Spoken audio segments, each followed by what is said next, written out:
हिंदुओं का देश है, जिसको कहते हैं भारत हिंदू राष्ट्र है। भूमि भागे, धन्य है वो लोग। देवता लोग भी इस गीत की बात को चीख चीख कर बोलते हैं कि धन्य है वो लोग जो भारत में पैदा हुए। गायंती देवा की गीत कहानी, देवता ये चीख चीख कर गाते हैं कि धन्य है वो सारे जो इस भारत में पैदा हुए। क्यों? भारत राम की भूमि है, भारत श्री कृष्ण की भूमि है, भारत दुर्गा की भूमि है, भारत शिवाजी महाराज की भूमि है, भारत पृथ्वीराज चौहान की भूमि है, भारत हमारे महान पूर्वजों की भूमि है। इसलिए हम सबको हिंदू के नाते वहां पर भारत का यशगान हमेशा करना चाहिए। शास्त्रों में भी इस प्रकार का वर्णन आता है। हम वंदे मातरम गीत सुना है हम सब ने। अभी इस वर्ष वंदे मातरम गीत के 150 साल हो गए हैं। सन 1905 में बंकिम चंद्र चट्टोपाध्याय जी ने वंदे मातरम का घोष दिया था, वंदे मातरम गीत गाया था, वंदे मातरम गीत गाया था। और उसमें उसको गीत को बनाए हुए, उस गीत को गाते हुए आज 150 वर्ष हो गए हैं। तो हम सारे हिंदुओं को वंदे मातरम का गीत जो है वो कंठस्थ कर कर, और भारत वंदना क्या है उसके बारे में भाव होना चाहिए। बंकिम चंद्र चट्टोपाध्याय जी का जो वंदे मातरम गीत है ना, उसमें भारत के बारे में कहा गया है कि ये दुर्गा है, तुम ही दुर्गा दश प्रहरण धारिणी। और हम सब भी जानते हैं कि हमारे गांव में, हमारे घर में माताएं बहनें या बुजुर्ग जब सुबह उठते हैं तो नीचे धरती पर पैर रखने से पहले वंदना करते हैं। वो किस लिए करते हैं? वो इसलिए करते हैं कि ये साक्षात दुर्गा है। समुद्र वसने देवी पर्वत स्तन मंडिते विष्णु पत्नी नमस्तुभ्यम। भारत के बारे में कहा गया है कि ये विष्णु पत्नी है। पाद स्पर्शम क्षमस्व में, कि हे मां मेरे पैर लगेंगे, मुझे क्षमा करना। इसलिए भारत की वंदना करनी चाहिए। महर्षि अरविंद हुए एक, वो इस भारत को विश्व की दिव्य जननी बोलते थे, विश्व की दिव्य जननी। रविंद्रनाथ ठाकुर हुए, रविंद्रनाथ ठाकुर जो थे वो भारत के बारे में कहते कि देवी भुवन मन मोहिनी, सारी धरती का मन मोहने वाली है भारत। इसलिए हम सबको भारत वंदना करनी चाहिए। भारत में ही हम सबको अनुराग होना चाहिए। इतनी श्रेष्ठ भूमि भारत की कहीं, भारत जैसा है ऐसी श्रेष्ठ भूमि दुनिया में अन्यत्र कहीं भी नहीं है। इसलिए हम सबको भारत के प्रति समर्पित रहकर, हिंदू समाज को अपना एक साथ रखकर भारत के प्रति समर्पण हमेशा रहना चाहिए। हमारे देश भारत में अनेक प्रकार की आंतरिक और बाह्य चुनौतियां हैं, वर्तमान भी अनेक चुनौतियां हैं। हम सब जानते हैं कि भारत जीडीपी में कितना आगे जा रहा है। भारत जो है विश्व की इसमें चौथी सबसे बड़ी आर्थिक महाशक्ति बन गई है। भारत निरंतर प्रगति कर रहा है, किंतु इस देश के अंदर कुछ ऐसी शक्तियां भी हैं जो इस प्रगति को बाधित करने के षड्यंत्र रचते रहते हैं। तो सारे हिंदू समाज को संगठित होकर, जागृत होकर इस प्रकार के षड्यंत्रों को, इस प्रकार की चुनौतियों को कैसे हम विफल कर सके, ये ध्यान रखना चाहिए। इस बात का हम सबको ध्यान होना चाहिए। अभी हाल ही में सब जानते हैं कि जम्मू कश्मीर के पहलगांव में किस प्रकार से जो हिंदू वहां पर गए थे घूमने के लिए, उनकी पत्नियों के सामने वहां पर हिंदू पूछकर किस प्रकार से उनको गोलियों से भूना गया। मणिपुर में किस प्रकार से हिंसा फैलाई जा रही है। अभी कुछ दिन, दो तीन दिन पहले ही दिल्ली में किस प्रकार से आतंकवाद की घटनाओं को बढ़ावा देने के षड्यंत्र रच रहे हैं। इस प्रकार की जो देश विरोधी शक्तियां हैं, उनसे हम सारे हिंदू समाज को संगठित होकर, जागृत होकर चौकन्ना रहना चाहिए। और ये जो हिंदू सम्मेलन, जैसे पूज्य स्वामी जी ने बताया कि पूरे देश भर में हो रहे हैं, लाखों इस प्रकार के कार्यक्रम होंगे। सारे हिंदू समाज को संगठित कर कर, जागृत कर कर और सक्रिय कर कर हम देश के लिए क्या कर सकते हैं, हम समाज के लिए क्या कर सकते हैं, इस प्रकार की भावना को विकसित कर कर, इस प्रकार की भावना का रोपण कर कर समाज को संगठित करने का हम काम करते हैं। जैसे यहाँ बताया कि मैं नौकरी के साथ साथ, घर परिवार के साथ साथ मैं राष्ट्रीय स्वयंसेवक संघ का भी काम करता हूँ। राष्ट्रीय स्वयंसेवक संघ के 100 वर्ष हो गए बने हुए। विजयदशमी के दिन सन 1925 में राष्ट्रीय स्वयंसेवक बना था, राष्ट्रीय स्वयंसेवक संघ बना था, जिसको आरएसएस भी बोलते हैं, संघ भी बोलते हैं। उस समय जब संघ बना था, भारत अंग्रेजों के गुलाम था, हम अंग्रेजों के अधीन थे। भारत को इतना लूटा गया था कि वो एक नाव जो होती है ना, मानो एक नदी में, एक समुद्र में जो नाव चलती है, उसमें सैकड़ों छेद होते, इस प्रकार की स्थिति में थे। आज अगर हम विश्व की आर्थिक स्थिति देखें तो कहते हैं अमेरिका की जो इकोनॉमी है ना, वो लगभग 30 ट्रिलियन है, चीन की लगभग 20 ट्रिलियन है, भारत की लगभग 4 ट्रिलियन है।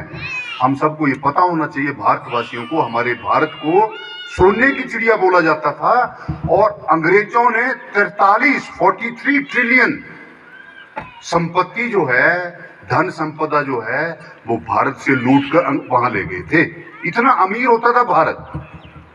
ये जो बाह्य शक्तियां थी, उन्होंने षड्यंत्र कर भारत को परतंत्र कर भारत के समाज को तोड़कर इस प्रकार के हालत पैदा कर दिए थे कि अभी भी हमारे हिंदू समाज के पुरुषार्थ के कारण से अभी केवल 4 ट्रिलियन इकोनॉमी तक ही हम पहुंच पाए हैं। हमारी इच्छा है भारत को दुनिया का सर्वश्रेष्ठ देश बनाना है, भारत को दुनिया का सर्वश्रेष्ठ राष्ट्र बनाना है। इसके लिए सारे समाज को संगठित होकर कैसे भारत सर्वशक्तिमान बने, ये सोचने की और विचार करने की आवश्यकता है। और राष्ट्रीय स्वयंसेवक संघ, जैसे मैंने आपको बताया कि गत 100 वर्षों से ये काम कर रहा है। संघ ने इन 100 वर्षों की यात्रा में अनेक प्रकार के संकट सहे हैं, अनेक प्रकार के कष्ट सहे हैं। संघ का केवल एक उद्देश्य है, भारत की जय जयकार हो। संघ का केवल एक नारा है, भारत माता की जय। और किसी व्यक्ति की जय नहीं संघ में करते हैं, भारत की जय, यानी कि भारत की जय होगी तो हम सब की जय अपने आप हो जाएगी। भारत यशस्वी होगा, भारत विश्व का सर्वश्रेष्ठ देश होगा तो हम अपने आप सर्वश्रेष्ठ हो जाएंगे, हम सारे भी यशस्वी हो जाएंगे। तो आरएसएस जो है, राष्ट्रीय स्वयंसेवक संघ जो है, वो केवल भारत को यशस्वी करने के लिए काम करता है। और वो कैसे करना है? सारे हिंदू समाज को, हिंदू किसको बोलते हैं? जो भारत को अपनी मातृभूमि मानता हो, जो भारत को अपनी पितृभूमि मानता हो, जो अपनी धर्म भूमि मानता हो, जो अपनी कर्म भूमि मानता हो, जो अपनी पुण्य भूमि मानता हो, जो अपने महान पूर्वजों की भूमि मानता हो, वो सारे हिंदू हैं। पूजा पद्धति कोई भी हो सकती है, आप विष्णु को भजो, आप दुर्गा को भजो, आप शिव को भजो, आप जैन बन जाओ, आप महावीर बन जाओ, आप कुछ भी बन जाओ, आप यहां तक कि नास्तिक भी बन जाओ, किंतु भारत भक्ति आपके हृदय में होनी चाहिए, भारत के प्रति समर्पण आपके मन में होना चाहिए। ये काम करता है संघ। और कैसे करता है? सारे हिंदू समाज को संगठित करना, सारे हिंदू समाज को संगठित करने के बाद क्या करना? उनको जागृत करना। देश में जो भी आंतरिक या बाह्य चुनौतियां हैं, उन चुनौतियों से हम कैसे पार पा सकें, उन चुनौतियों से हम कैसे मुकाबला कर सकें, इस प्रकार की काम राष्ट्रीय स्वयंसेवक संघ जो है वो गत 100 वर्षों से कर रहा है। इस 100 वर्षों की यात्रा में संघ ने अनेक प्रकार के विरोध सहे हैं, संघ ने अनेक प्रकार के तिरस्कार सहे हैं, संघ ने अनेक प्रकार के कष्ट सहे हैं, संघ के कार्यकर्ताओं ने जेलें सही हैं, जेलें काटी हैं, जेलों में उनको विरोधियों ने जेलों में डाल दिया था, किंतु उन्होंने भारत को यशस्वी करने का जो अपना सपना था ना, अपना जो काम था, उसको कभी नहीं छोड़ा। संघ हमेशा भारत के लिए काम करता रहा, चाहे जेल मिली हो। बाद में हम सब जानते हैं आज संघ को सहयोग मिलता है समाज का। आज पूरी दुनिया जो संघ पर शोध कर रही है, संघ का अध्ययन करती है, संघ में आरएसएस का अध्ययन करती है पूरी दुनिया। और देश के अनेक लोग, देश के अनेक जो विद्वान लोग हैं, जो पढ़े लिखे लोग हैं, समझदार लोग हैं, वो चाहते हैं कि हम भी संघ में जुड़ें। संघ में होता क्या कि ये जो व्यक्ति निर्माण की जो प्रक्रिया है संघ में, वो हमारे परिवार में भी होनी चाहिए, हमारे गांव में भी होनी चाहिए, हमारे समाज में भी होनी चाहिए। इस प्रकार की भावना को रखकर आज समाज को, संघ को समाज की ओर से सहयोग भी मिलता है और सहभाग भी मिल रहा है इन 100 वर्षों। तो जैसे मैंने बताया कि संघ केवल समाज जागरण का काम करता है। समाज जागरण से हिंदू समाज को संगठित करना, समाज जागरण के जो काम है गत 100 वर्षों से चल रहे हैं। और ये जो संघ का शताब्दी वर्ष चल रहा है, आप देखो कितना विचित्र संगठन है आरएसएस। इन 100 वर्षों में संघ में किसी भी प्रकार की कोई टूटन नहीं आई। आरएसएस कभी टूटा नहीं 100 साल में, क्योंकि वो केवल भारत के लिए काम करते हैं, वो केवल हिंदू समाज के लिए काम करते हैं, हिंदू धर्म के लिए काम करते हैं, हिंदू संस्कृति के लिए काम करते हैं, व्यक्तिगत कुछ नहीं करते हैं। इसलिए संघ आज तक इन 100 वर्षों की यात्रा में संघ में किसी प्रकार का कोई विभेद नहीं आया, संघ में किसी प्रकार की टूटन नहीं आई। तो ये हम सारे हिंदू समाज के लिए ये बड़ा गर्वान्वित होने वाली बात है कि हमारे देश में अपने धर्म, अपनी संस्कृति और अपने हिंदू समाज के लिए आरएसएस जैसा संगठन जो है, वो तो एक देशभक्त संगठन है, वो काम करता है। इस समाज जागरण के जो काम करते हैं, इन समाज जागरण के कामों में आरएसएस ने इस वर्ष 5 बातें समाज में लाई है। 5 बातें। पहली बात है कुटुंब प्रबोधन, दूसरी बात है पर्यावरण संरक्षण, तीसरी बात है सामाजिक समरसता, चौथी बात है स्व का बोध और 5वीं बात है नागरिक कर्तव्य। बड़े विस्तृत विषय हैं ये, किंतु हम सारे माताएं, बहनें, बच्चे, बुजुर्ग यहाँ बैठे हैं, समझदार लोग बैठे हैं, बातों का ध्यान रहेगा तो निश्चित रूप से वो अपने परिवार के लिए, अपने समाज के लिए, अपने देश के लिए काम आने वाली बातें हैं। अपने देश को महान बनाना है तो ये बातें हम सबको पता होनी चाहिए। जैसा मैंने पहले बताया, कुटुंब प्रबोधन, कुटुंब परिवार को बोलते हैं, और हम सब जानते हैं कुटुंब जो है, परिवार जो है, किसी भी समाज की सबसे छोटी इकाई है। अगर परिवार व्यवस्थित होंगे, परिवार संस्कारित होंगे, तो सारा समाज संस्कारित हो जाएगा, और सारा समाज संस्कारित हो जाएगा तो देश भी संस्कारित हो जाएगा हमारा। किंतु स्थितियां क्या हैं हमारे समाज की, हमारे परिवारों की? अगर आज की स्थितियां देखें क्या हैं, वो चिंतनीय हैं। हम सबको चिंता करनी चाहिए उन बातों को सोचकर। हम सारी माताएं, बहनें, बुजुर्ग यहाँ बैठे हैं, अपने अपने घरों की, अपने अपने गांव की, अपने अपने क्षेत्र की सारी बातें जानते हैं। परिवारों की क्या स्थिति है? देरी से बच्चों की शादियां हो रही हैं, बाद में लड़का और लड़की जो पति पत्नी है उनके कई बार आपस में बनती नहीं है। हमारे शास्त्रों की बातें हो रही हैं, किंतु किस प्रकार देरी से शादियां हो रही हैं वाले होते हैं।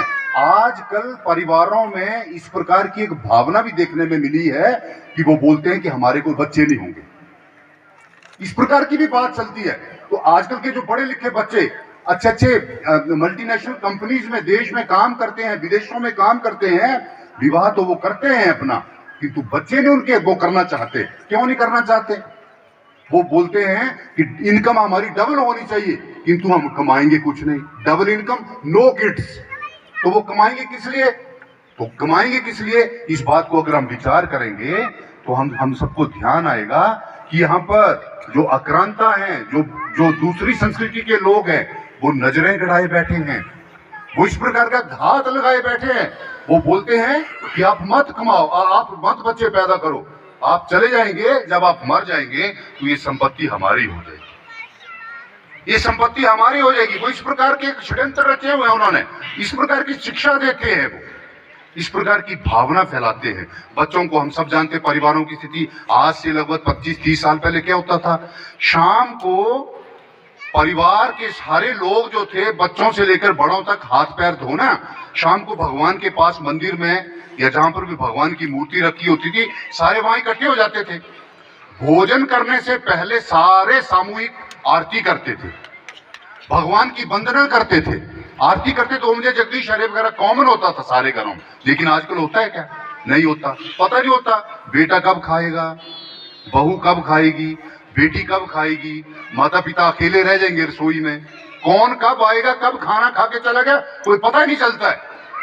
तो हम सबको इस प्रकार का एक नियम बनाना चाहिए कि परिवार के सारे लोग जो हैं वो इकट्ठा बैठें, आपस में विचार विनिमय करें, अपने परिवार के बारे में चर्चा करें, अपने समाज के बारे में चर्चा करें, अपने गांव के बारे में चर्चा करें, अपने मंदिर की चर्चा करें, अच्छी बातें करें, अपने महापुरुषों के बारे में बात करें। इस प्रकार के संस्कारों की आज परिवारों में बहुत बड़ी आवश्यकता है। इसको कुटुंब प्रबोधन, कुटुंब माने परिवारों को, बच्चों को, छोटों को, बड़ों को एक संस्कार देना, ये बहुत आवश्यक है। अनेक बातें हैं कुटुंब प्रबोधन करने के लिए।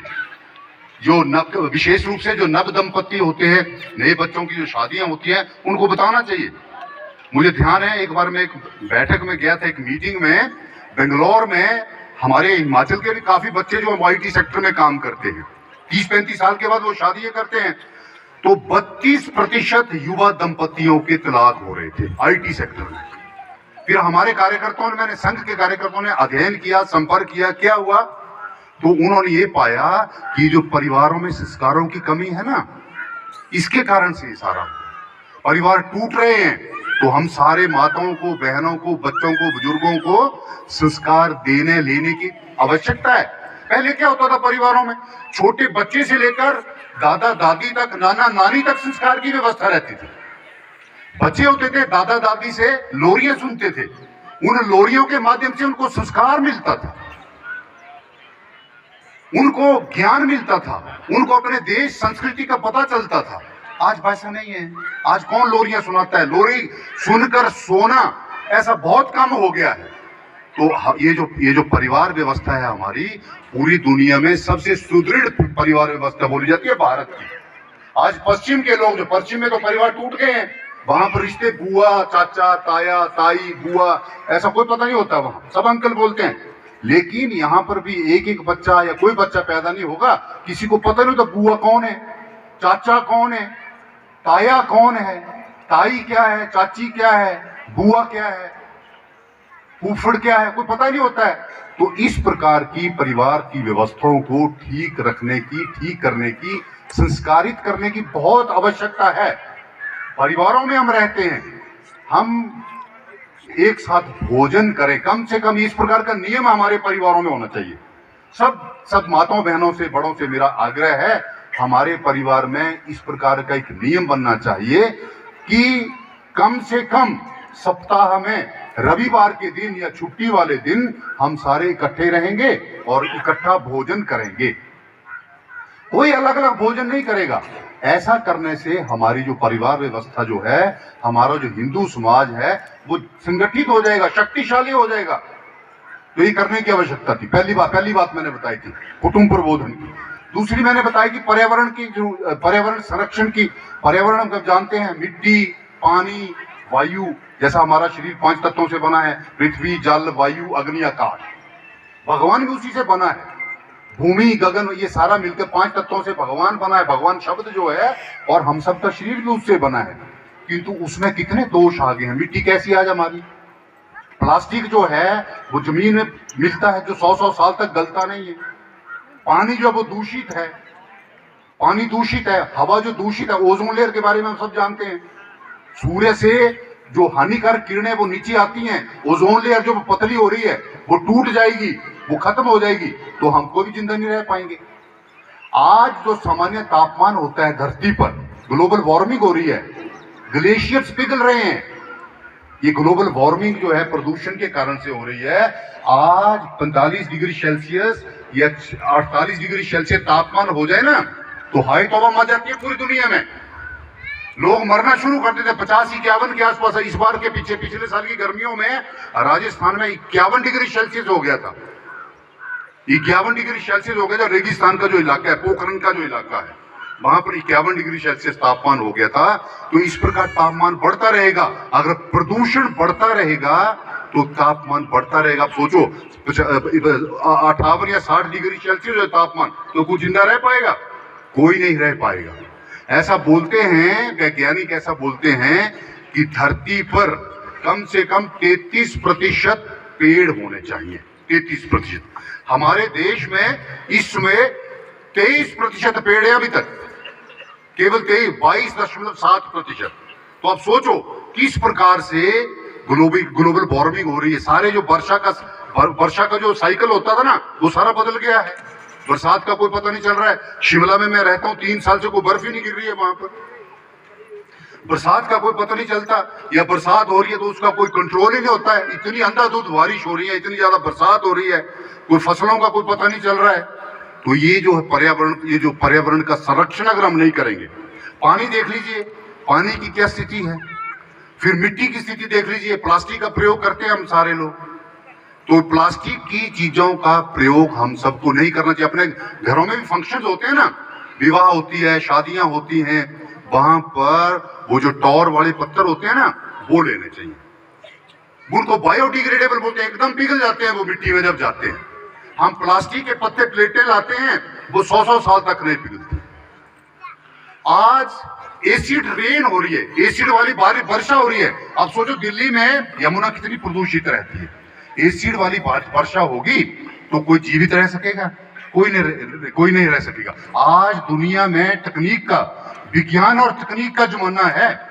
ई वेस्ट बोलते हैं उसको, इलेक्ट्रॉनिक वेस्ट। इतनी ज्यादा सीडीज, जो कॉम्पैक्ट डिस्क यूज करते हैं ना, सीडी या पेन ड्राइव है, ऐसी कितनी बातें हैं। ये जो इलेक्ट्रॉनिक वेस्ट होता है ना, ई वेस्ट होता है, इसके कारण से और बहुत ज्यादा न्यूरोलॉजिकल बीमारियां होती हैं हमारे। सीधा उसके शरीर पर असर पड़ता है, दिमाग पर असर पड़ता है। उसमें कैडमियम होता है, उनमें सीडीज में, उनमें लेड होता है, उनमें मरकरी होता है। लेड और मरकरी जब पानी में मिलेंगे, उस पानी को हम पिएंगे तो क्या हाल होगा हमारा, कितनी बीमारियां फैलेंगी। तो प्रदूषण से मुक्त करना है देश को, ये अपने स्वयं से शुरू करना है, अपने को अपने घर से शुरू करना है, अपने परिवार से शुरू करना है। तो ये जो पर्यावरण संरक्षण जो है, अधिक से अधिक पेड़ लगाने चाहिए। तो अगर शुद्ध वायु आएगी तो हम सबके परिवार जो हैं, हम सारे जो हैं, वो सुरक्षित रहेंगे। तीसरी बात जो मैंने बताई, वो बताई ये सामाजिक समरसता। हमारे देश में कितनी बड़ी ये एक विडंबना है, जाति के आधार पर, ऊंच नीच के आधार पर भेदभाव होता है हमारे समाज में। इस भेदभाव का कितना नुकसान है पता है? मैं शिमला में रहता हूं, रोहड़ू पास में ही है। रोहड़ू में छुआछूत ज्यादा होने के कारण से उस क्षेत्र में बहुत ज्यादा है, ये जो ऊपर वाले क्षेत्र है ना, उसमें बहुत ज्यादा छुआछूत है। तो वहां पर जो आक्रांता शक्तियां हैं, ईसाई हैं, मुसलमान हैं, वो समाज को छुआछूत के नाम पर गुमराह करते हैं। वो बोलते हैं कि भाई आपके समाज में छुआछूत है, आप इधर आ जाओ, इधर नहीं है। मैं आपको क्या बताऊं, ईसाइयों ने रोहड़ू जो विधानसभा क्षेत्र है ना, उसमें 5000 क्रिप्टो क्रिश्चियंस हैं। क्रिप्टो क्रिश्चियन का मतलब होता है कि नाम उसका हिंदू ही होगा, लेकिन अंदर से वो ईसाई बन गया होता है। अब जब कोई व्यक्ति ईसाई बन जाएगा तो क्या उसकी आस्था रहेगी राम में? उसकी आस्था दुर्गा में होगी क्या? उसकी आस्था लक्ष्मीबाई झांसी की रानी वो उसमें होगी क्या? वो भगवान शिव को मानेगा क्या? नहीं मानेगा। तो ये दोष है, ये ऊंच नीच जो है, छुआछूत जो है, जातिगत विभेद जो है, ये नहीं होना चाहिए। हमारे महापुरुषों ने समय पर हम सबको सचेत किया है। गुरु नानक देव कहते थे, मानस की जात सब एक ही पहचानो। गुरु नानक देव बोलते थे कि मानस मनुष्य जो है एक ही जाति है। हम तो ये भी बोलते हैं, हमारे शास्त्रों में वर्णन आता है, मातृवत परदारेषु परद्रव्येषु लोष्टवत आत्मवत सर्वभूतेषु यह पश्यति स पंडिता। हमारे शास्त्रों में वर्णन आता है, पंडिता मैंने विद्वान कौन होता है? मातृवत परदारेषु, प्रत्येक नारी को अपने माताओं बहनों की तरह वो मारे। मातृवत परदारेषु, प्रत्येक दूसरी नारी को मां जैसा मारे। परद्रव्येषु लोष्टवत, दूसरे की वस्तुओं को वो मिट्टी का ढेला माने। आत्मवत सर्वभूतेषु, ये बहुत महत्वपूर्ण बात है। आत्मवत सर्वभूतेषु, मेरी तरह सबको सुख चाहिए, मेरी तरह सबको इज्जत चाहिए, मेरी तरह सबको दुख होता है, मेरी तरह सबको कष्ट होता है, मेरी तरह सबको सम्मान चाहिए। आत्मवत सर्वभूतेषु।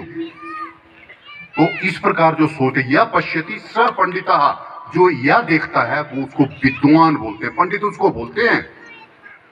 हमारे महापुरुषों ने अनेक सिखों की जो 10 गुरुओं की परंपरा है ना, गुरु नानक देव से लेकर गुरु गोविंद सिंह ने जब सिख पंथ बनाया था ना, तो 5 प्यारे जो थे विभिन्न जातियों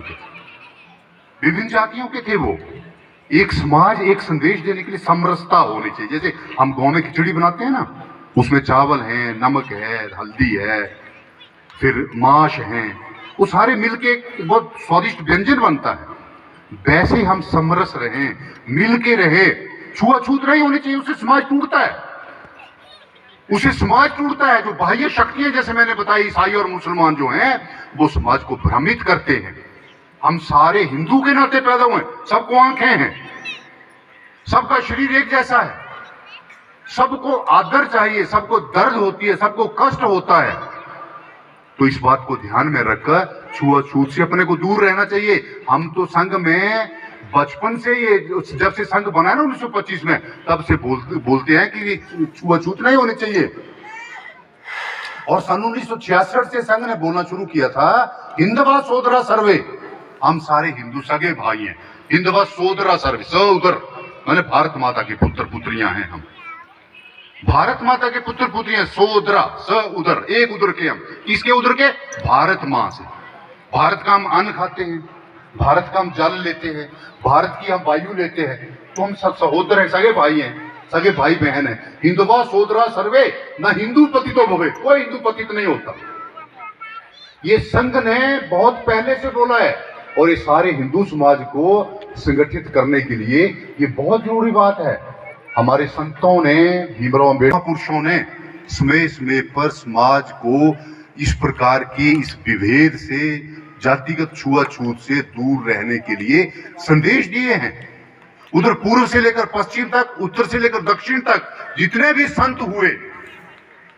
संत हुए उन सब संतों ने सामाजिक समरसता की बात की।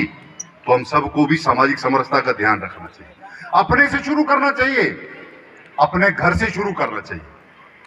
किसी प्रकार की जात पात ना हो, किसी प्रकार की छुआछूत ना हो, तभी समाज सुदृढ़ होगा, तभी समाज संगठित होगा, तभी समाज शक्तिशाली होगा, तभी भारत महान बनेगा। ये बात हम सबको ध्यान रखनी चाहिए। भारत को महान बनाना है तो जितने भी हिंदू समाज की इकाइयां हैं ना, उन सबको एक रहना है। भगवान श्री कृष्ण क्या बोलते थे गीता में? गीता के 18वें अध्याय के 46वां श्लोक देखना। भगवान श्री कृष्ण ने भी कहा है, ये जो 4 वर्ण है ना, ये जो वर्ण है, ब्राह्मण, क्षत्रिय, शूद्र, वैश्य, उन्होंने कर्मों के आधार पर बोला है। कर्म से व्यक्ति पहचाना जाता है, कर्म से क्षत्रिय होगा, कर्म से ब्राह्मण होगा, कर्म से शूद्र होगा। अगर किसी, जिसको आजकल बोलते हैं उच्च घराना, उस घराने का बच्चा अगर चिट्टा पीने लग पड़ेगा तो वो क्या होगा? वो शूद्र नहीं होगा क्या? वो कौन सा वो उच्च घराने का रह जाएगा? तो इस प्रकार की भगवान श्री कृष्ण ने भी कहा है गीता में, ये जाति कोई नहीं होती, सब भगवान के बनाए हुए पुरुष और नारी हैं, सबको इकट्ठे रहना चाहिए। केवल हम अपने कर्मों के आधार पर अपने वर्ण बनाते हैं। तो सामाजिक समरसता के लिए ये बहुत जरूरी है कि हम समरस समाज बनाएं। 3 बातें हो गई। चौथी जो थी, स्व का बोध। प्रत्येक भारतवासी में, प्रत्येक हिंदू में अपने देश के प्रति अभिमान होना चाहिए, अपने देश के प्रति गर्व होना चाहिए। किस बातों में? हम आर्थिक दृष्टि से क्या हैं, हम सांस्कृतिक दृष्टि से क्या हैं। अब देख लीजिए DRDO ने किस प्रकार से मिसाइलें बनाई, और अभी पीछे जो ऑपरेशन सिंदूर हुआ था, उस ऑपरेशन सिंदूर में जो हमारी मिसाइलें चली थी ना, उनका मुकाबला पूरी दुनिया नहीं कर सकी। उनका मुकाबला, स्वत्व का भाव है, उसे स्व का भाव जागृत होता है। अभी हमारा जो Indian space research organisation ISRO है ना, इसरो वालों ने चंद्रयान बनाया, मंगलयान बनाया, चंद्रमा पर अपने वो भेज दिया, उन्होंने सैटेलाइट को भेजा चंद्रमा के ऊपर। मंगल की यात्रा हमारा यान कर रहा है, मंगलयान बना के भेजा है। तो हमारे वैज्ञानिकों ने इस दृष्टि से भी काफी विकास किया है। इस प्रकार का स्वत्व का भाव होना चाहिए, स्वाभिमान होना चाहिए। स्व का मतलब है स्वाभिमान, मेरे देश के प्रति, मेरे समाज के प्रति, मेरा अपने पूर्वजों के प्रति, मेरे अपने माता पिता के प्रति स्वाभिमान होना चाहिए। भारत मेरी मां है, मुझे गर्व होना चाहिए। मैं हिंदू हूं, मुझे गर्व होना चाहिए। स्वामी विवेकानंद कहते थे, स्वामी विवेकानंद जी भी ये कहते थे कि छुआछूत बिल्कुल नहीं होनी चाहिए, समाज समरस होना चाहिए, और एक गर्व से सबको बोलना चाहिए कि मैं हिंदू हूं। गंगा हमारी मां है, मैं गाय का पूजक हूं। यमुना हमारी मां है, हिमालय हमारा पर्वत है, उसी हिमालय से सारी दुनिया को पानी मिलता है। उसी हिमालय से सारी नदियां निकल रही हैं। वो हिमालय भारत का शीश है, भारत का शीश है हिमालय। हमें गर्व होना चाहिए, हम हिंदू हैं, इस बात का गर्व होना चाहिए, इस प्रकार का स्वाभिमान होना चाहिए, स्वदेशी भाव होना चाहिए हमारे अंदर। स्वदेशी भाव होने से भारत सक्षम बनेगा, आर्थिक दृष्टि से भारत जो है वो सशक्त बनेगा। हमें अपने स्वदेशी वस्तुओं का प्रयोग करना चाहिए, स्वदेशी भोजन है उनको करना चाहिए, स्वभाषा, स्वभूषा, स्वभ्रमण, स्वभोजन, ये बातें कॉमन होनी चाहिए हमारी। अपना भाव होना चाहिए, स्वत्व का भाव जागृत होगा तो देश जो है सशक्त होगा। ये चौथी बात संघ ने ली है इस बार, इस शताब्दी वर्ष में भारत को सशक्त बनाने के लिए। और पांचवी बात संघ ने ली है कि हमारे अंदर हम कर्तव्य अधिकारों की तो बात करते हैं ना, अधिकार मिलने चाहिए। संघ जो है ऐसा बोलता है सारे समाज में ये जो कर्तव्य क्या है मेरे देश के प्रति, मेरे समाज के प्रति कर्तव्य क्या है, इसके बारे में भी विचार करना चाहिए। जो सरकार ने, जो शासन ने जो नियम बनाए हैं उसके बारे में मुझे क्या सोचना चाहिए। हम जो संविधान में अधिकारों की बात तो है, लेकिन संविधान में कर्तव्यों की भी बात की गई है। देश के प्रति निष्ठा, भारत मेरा देश है, इसके लिए मैं सब कुछ अर्पित कर सकता हूं, मैं भारत के लिए जीऊंगा, मैं भारत के लिए ही काम करूंगा, इस प्रकार की निष्ठा हमारे दैनिक जीवन, दैनंदिन जीवन में इस प्रकार का प्रकटीकरण होना चाहिए। एक नागरिक के नाते क्या है, मैं पानी की एक एक बूंद को बचाऊंगा। हम कई बार गांव में देखते हैं ना, गांव में चले होते हैं रास्ते में तो कोई बच्चे या किसी से गलती से नल का खुला रह जाता है, वो पानी जो निकल रहा है वहां पर, पानी जो वेस्ट हो रहा है उसको कौन बचाएगा, वो नहीं होना चाहिए। तो नागरिक के नाते हम सबके कर्तव्य है। मैं गाड़ी चलाता हूं, मैं गाड़ी में बैठा हूं तो वो बेल्ट लगाना जो वो नियम है ना वो लगानी चाहिए, उससे मेरा बचाव भी है, नागरिक के नाते मेरा कर्तव्य भी है। मैं अपने देश को कूड़ा करकट ऐसे नहीं डालूंगा, मेरे देश को साफ सुथरा, जैसे मैं अपने घर को, अपने कमरे को, अपने मकान को साफ सुथरा बनाता हूं, वैसे ही मेरा देश साफ सुथरा तभी होगा जब कूड़ा नहीं को फेंकेगा। मुझे कूड़ा कहां फेंकना है इस बात का ध्यान रखना चाहिए। मैं स्कूटर या स्कूटी या बाइक चलाता हूं तो मुझे हेलमेट पहनना चाहिए। ऐसे नागरिक के नाते जैसे जो कर्तव्य हैं मेरे, उनका निर्वहन करना चाहिए। ये नागरिक के नाते से जो एक कर्तव्य होना चाहिए। मैं देश के जो मान बिंदु हैं, मैं वंदे मातरम का भी सम्मान करूंगा, मैं जनगण मन का भी सम्मान करूंगा, मैं भारत के जो प्रतीक हैं, भारत के जो चिन्ह हैं उन सब का सम्मान करूंगा, मैं अशोक स्तंभ का भी सम्मान करूंगा। मैं हिंसा नहीं करूंगा, मैं देश में हिंसाचार नहीं फैलाऊंगा, मैं आगजनी नहीं करूंगा, क्योंकि देश की संपत्ति जो है वो हम आपके पैसों से बनती है, मैं उसको तोड़ूंगा नहीं, मैं कोई किसी प्रकार की तोड़फोड़ नहीं करूंगा। इस प्रकार की बातों को ध्यान में रखकर कि नागरिक के नाते से मेरे क्या कर्तव्य है, वो सारी बातें विचार करेंगे तो निश्चित रूप से जो समाज जो है वो सशक्त होगा। समाज सशक्त होगा तो देश जो है वो भी शक्तिशाली हो जाएगा। देश शक्तिशाली हो जाएगा तो भारत की जय जयकार होगी, भारत की जय जयकार होगी तो हम सब की जय जयकार होगी। तो इन सब बातों के लिए, भारत को यशस्वी बनाने के लिए, भारत की जय जयकार करने के लिए ये हम सब का कर्तव्य है। ये मैंने संक्षेप में कुछ बातें बताई हैं, इन सब बातों को पंच परिवर्तन के नाम से हम बोलते हैं। पंच परिवर्तन, सामाजिक समरसता होनी चाहिए, पर्यावरण बचना चाहिए, परिवारों में संस्कार होने चाहिए, स्वत्व का बोध होना चाहिए, स्वदेशी का भाव होना चाहिए, और नागरिक के नाते मेरे कुछ ड्यूटीज हैं, मेरे कुछ कर्तव्य है। इन सब बातों को अपने हृदय में संजो कर रखेंगे, उन पर विचार करेंगे, अपने बच्चों को वैसा सिखाएंगे तो निश्चित रूप से हमारा देश जो है वो बड़ा बनेगा और भारत की जय जयकार होगी। भारत माता की जय। वंदे वंदे वंदे।